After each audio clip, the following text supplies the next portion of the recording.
everyone. Welcome to Studio Sunday. I hope everyone's had a good week and is staying healthy. Wear those masks. Also, happy Father's Day to all the fathers out there, especially during this critical time. And to the people who didn't actually father children but are fathering children, we need to remember them as well. That's a good point. If you're fathering your nieces and nephews or friends' children or foster children, there are lots of fathers out there that didn't actually make a baby. Yeah. And especially to Terry Moore, who's a father.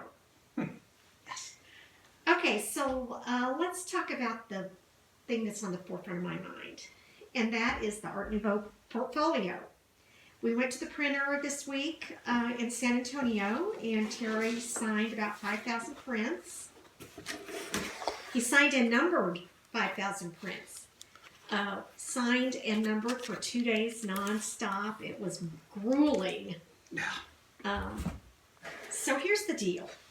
I have a personal stake in this project because I nagged Terry to do this over the last couple of years.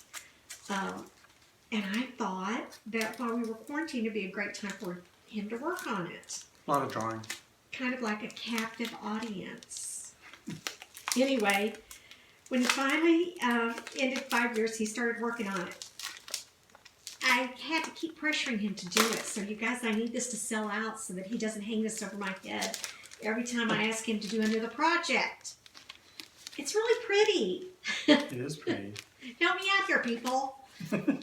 Or he'll never agree to do another project I want him to do. So, Careful. Don't run over that.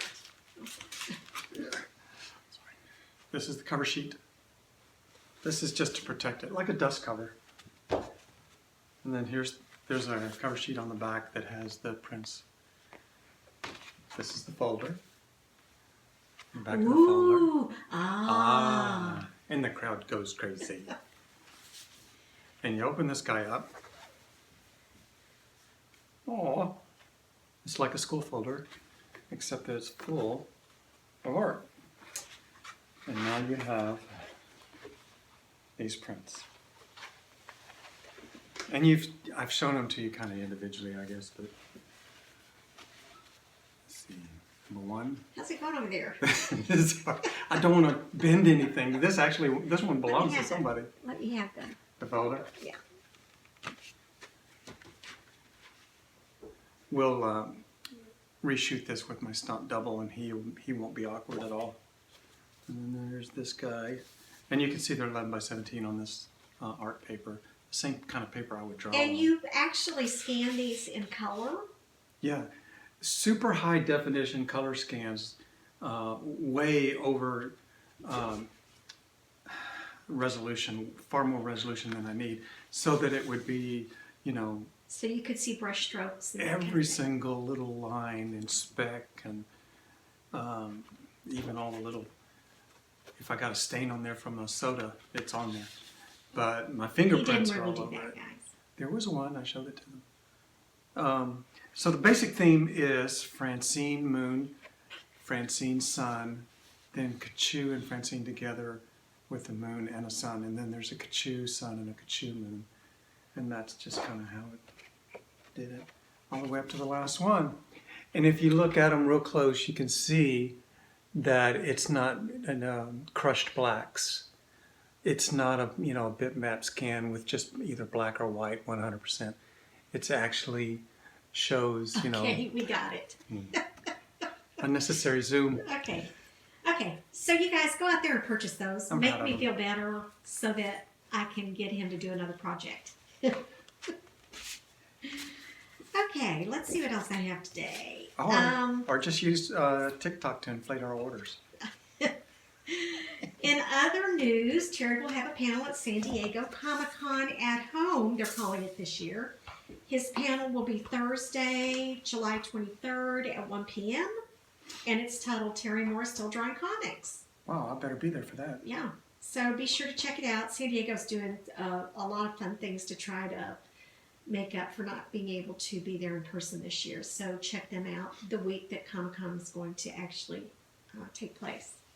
I think virtual cons can be fun. We had a great time with ours earlier this year. Yeah. and everybody's getting used to them. Everybody's getting good at doing something for it. It should be good. Well, full disclosure, your panel is pre-recorded. You're actually going to do it this next week and turn it in, and they will play it on their site on the 23rd at 1 o'clock. So, and after they play it, we'll put it up on our YouTube channel. If you miss it on the 23rd, you'll be able to see it after that. We can on our YouTube channel. Yeah, we can embed it on our site from them. Yeah. What else? Terry's finishing up the new How to Draw, and it'll go to the printer this week. That's why I'm here, you know. And finally, the diamond version of 5 Years Number 10, the final issue of 5 Years, will be in stores on Wednesday. Oh, I have that one right here. You're talking about... You're not supposed to turn your back to the camera. Why? That's Ever. my best side. That's supposed to be some kind of really big rule. That's my best side. Honey. This issue. So that comes out in stores on Wednesday for you completists. That is the second version of number 10. The first one was the COVID-19 version that we put out in May. So. Do you want me to show that too? No, I don't want you to turn your back to the camera again. You keep wanting to get up. That's like the second time. I'm surrounded by my stuff. I want to show you. He's so excited to be talking to somebody. Yeah. Don't let me.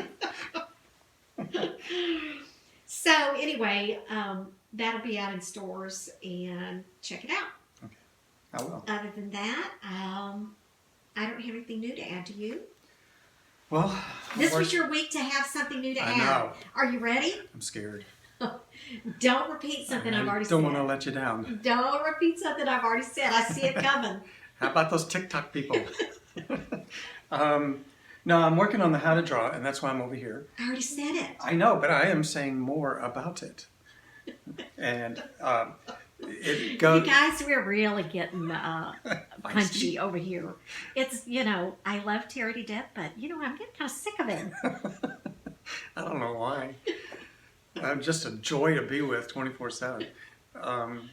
So anyway, here's the original How to Draw, and you can see that it was 5 comics in one trade, 5 chapters. And so we're enhancing it to become this. Oh, look at that. Uh-huh. Yeah. We go from 128 pages to 160 pages. So this is the dummy version of that book. I have to fill all these pages. And that's what's on since there. you got that in your hand, open it up and show them how it lays flat. Oh yeah, it does lay flat. Look at that. Compared to the typical trade paperback, like, oh my God. Oh, that's so Yeah, sad. that's so sad. Now there's a book you can use. Okay. I think it's time for me to get off the camera. So, although we do need to do our questions. Okay. So, Make them easy. this is going to be the hot seat for you today, buddy. No, it's not. Okay, the first question says, I have watched other artists work on pages, and my question is, how do you decide the process of putting the page together? Some artists pencil the entire page, then ink the entire page. Some pencil, then ink all the backgrounds, or ink all of the figures. What is your preference, and how do you decide? Don't you ink all of your wording first? I do. Yeah, that's what I thought. Typically what I'll do is I'll draw the entire page in pencil, and it may be very tight if I'm not sure how to draw something, like say it's a room, then I'll pencil that pretty tight. If it's something I'm very familiar with drawing with, I only need a light sketchy pencil because I know how to draw it without much pencil guidance. So there's a variation on the page when it's penciled about what it looks like. It's not all super tight, like I have to hand it to another individual in another state who has to ink it. Then you need to really have it together. I'm just penciling for me, so it's whatever information I need. And I start with the lettering first and get it all lettered, and that way it helps me know the space left in the panel for the figures. I've already penciled that, but this really locks me in. So, you do the border lines, the lettering, and then I go in and I always ink the character first, because the character is the focus for my lens, and everything else just is supporting the character setting. So do you ink all the characters on the page first, or just in that panel? Usually I don't. I go panel, finish one, panel, finish one. Sometimes if I'm on a deadline and I have a lot of pages to go through, I may feel like I'm getting more done if I will stay in the zone with character, and I'll do that whole character on the page, and then go back in and then just finish out the backs. You know who always does all the characters? He'll pencil a lot of pages, say a bunch of pages at once, and then he goes back and does all the characters. Who is that? That would be Jeff Smith, I our knew buddy that. Jeff. Yeah. You knew that. And sometimes Jeff will even specialize. He'll do like, okay, this is just going to be all the heads. I did the head expressions. Then I go back and I do the bodies, and then he'll go back and he'll do the backgrounds, and that gives him time to just think about backgrounds and all that. Puts a lot of thought into it. I think it's very interesting that everybody has their own way of completing the page. They do. It's your style, whatever you feel comfortable with. Okay. Well, our next question is, will you bring Katchoo and Francine back in another series? It seems like you've left the door open for future stories. Yeah, they'll always be with me. So they're my core group, my core characters. So I can't imagine leaving them behind. So even if your next series isn't based on Francine and Katchoo, would you put them out in the background shopping or having lunch somewhere? Yes, or somebody just at least makes a phone call to them to check with something. Like you guys happen to know where I could find a really tough enforcer who could come over here and fix a bunch of physical problems. Why, yes, we do happen to know somebody that does that. So yeah, a lot of my characters know Francine and Katchoo. They're well connected. Okay. So, and things are happening out there everywhere. So, yeah, they could get drawn into anything.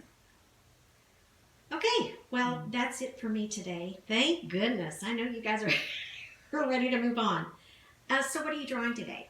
Today, the last day I've been working on how to draw, and I'm working on a chapter about body language. So I thought maybe it'd be fun. It's on my mind. So I'll do a couple of body language drawings today and just show you what I look for when I got a character, trying to express before they even open their mouth what they're feeling. So body language is a big deal to an artist or a cartoonist. Okay, sounds good. You guys have a good week, and we'll meet you right back here next Sunday. Sounds good. Okay. Stay tuned for Terry's body language. We're going to go over here to the drawing table. Okay, so I have, because I'm working on body language in my book right now, the How to Draw book, I have a lot of these sketches from the last few years. Actually, let me show you this. These two are actually chock full of just nothing but sketches like I'm showing you. So it's you can see that when I'm just doodling, what I tend to do is I'll just go for body language in my doodles. And you could say that they're poses, but say that may be a pose, but it also is a body language. If you're saluting with your chest out, it means pride. And there's a lot of association with that pose. That pose is ready. This pose says relaxed. If you're drawing a cartoon, say, and you think, oh, that's funny.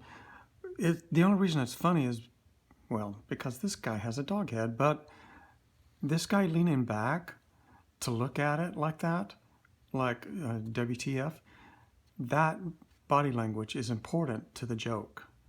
If he was just standing straight up and looking over, that's a little too understated. That's a little funnier if he, leans back. Sometimes you don't need to draw the heck out of it. You can capture it immediately. The WTF, the lost in her own world, again, the leaning back and the frown, like a little bit annoyed. And this guy is not amused either, leaning against the pole in the subway. You just capture it so fast right there. Zoomed out. Oh, these are weird. This is just doodling. But I've never drawn this pose in a comic. or this one, but there's body language, and I know what this one says. I'm trying to sneak across your backyard. I have no idea what that one says, and that guy's just weird. Um, that's an action pose. And this is utilizing body language, going from rising from the puddle, getting ready, jumping. So that's actually also action, but you're using body language to launch, to land, to flop, to melt. Even in expressions, you're getting into body language. Your whole face is, of course, expressing a language separate from the spoken word.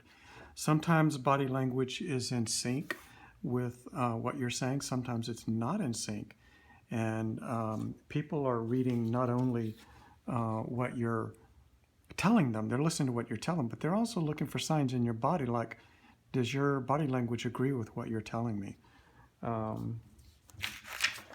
These guys aren't saying a word, but their body language, this is how this guy slumps. So how he slumps because of the weight up front. This person is balanced. This guy is still in bed, like that.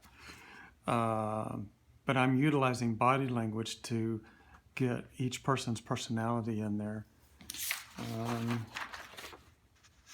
That's just wrong. Batman and Scarecrow. A couple more, and then I'll stop and I'll start drawing.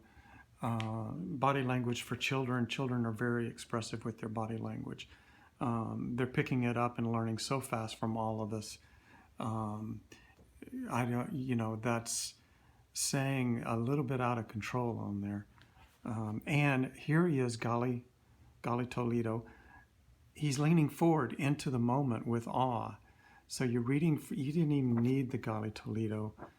You can tell that he's leaning forward. It's almost like he's looking at a television in a store window. I don't know if anybody still does that, but he's leaning into the moment. This is a drawing of David. And what does his body language tell you? Is he happy? Is he, you know immediately by looking at him. Everything about him is signaling so many diverse emotions right now. You can find the same thing in this little doodle drawing here. Everybody's in a different pose, but their body language says different things. This guy is going to be your next problem.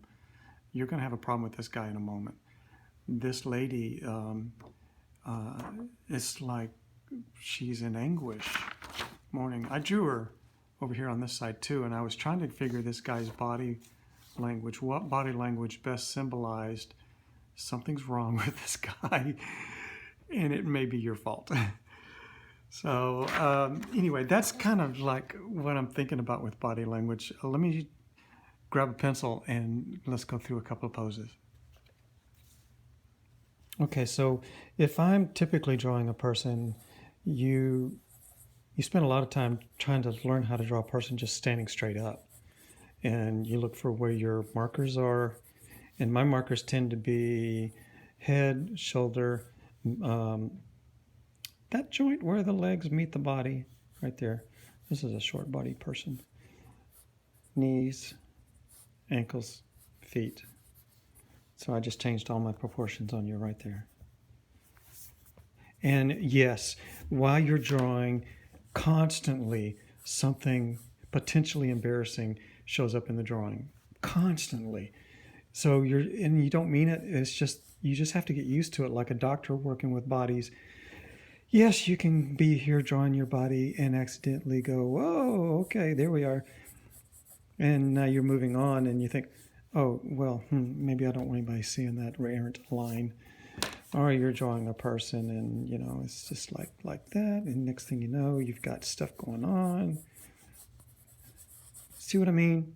So as an artist, get over it.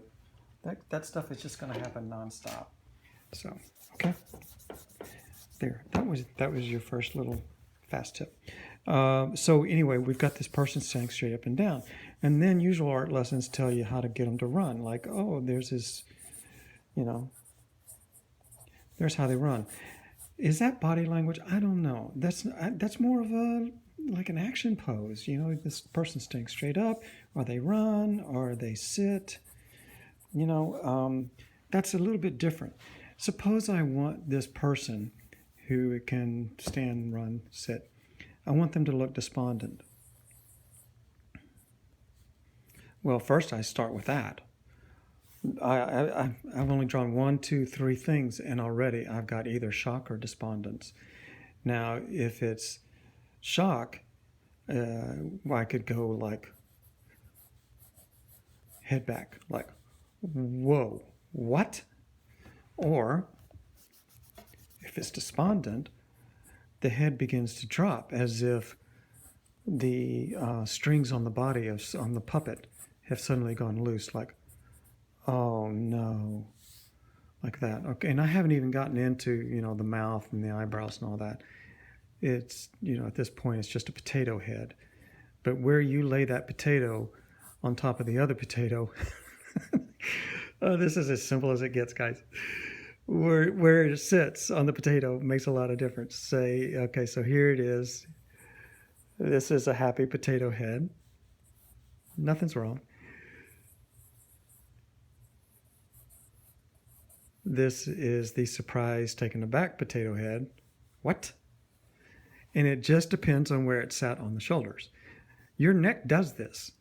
As you're sitting, if this is your shoulders and this is your neck has this range to throw, you know, the head back and forth. And you use it to express yourself.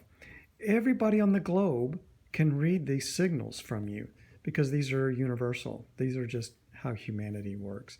And you can actually see it in a tremendous amount of the animal life as well. So it's not just human beings. We're not the only clever ones on the planet with body language. How many times have you seen your dogs do this, right? So, yeah. Then I think one of the first things people learn how to do with body language is to be proud. It's easy to draw, you know, chest out, like a soldier. Yes, sir. No, sir. Proud. I'm proud of that.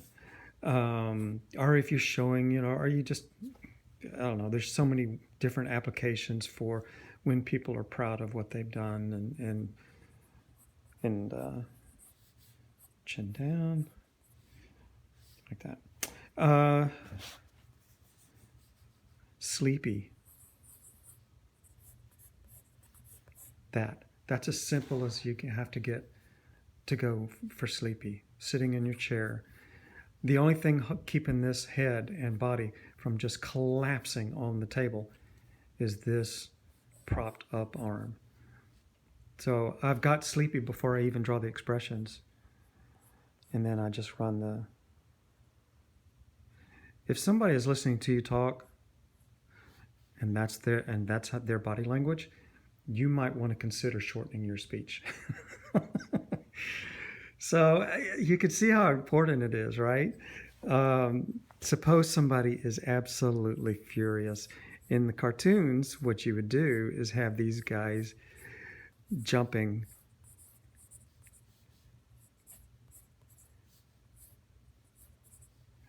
off the ground. Dag nabbit dang blang it dang dang lang lang and dang and jang it, like that, right? If you want that in a more serious comic, say you're drawing DC's new serious comic,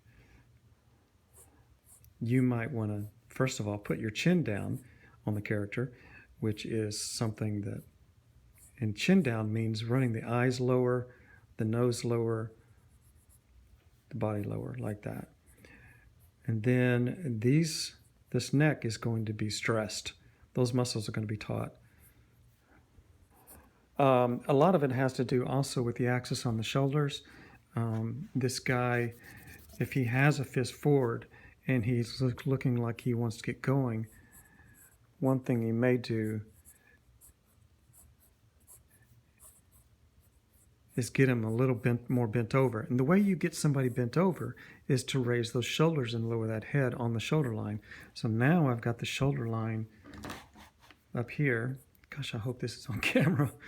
I'm not looking at the iPhone. This guy is flexed. This is as good as his biceps will ever look. And there's his fist. The other fist is back here, flexed. And there he stands with the man spread, because you have to use wide anchors to hold up all these bulky muscles. Probably, I don't know, 6,000 or 7,000 pounds worth of pecs right there. And he's saying, come on, fellas, let's go over there and rumble. So anyway, body language, have fun with it, be expressive. Try to capture your body language in your earliest drawings before you ever get down to details. There's no point in drawing this guy's face and his costume unless it's all sitting on the correct rough sketch. You got to get this right first. Then you go in and spend 20 minutes making this whatever your character is. I hope that helps, guys.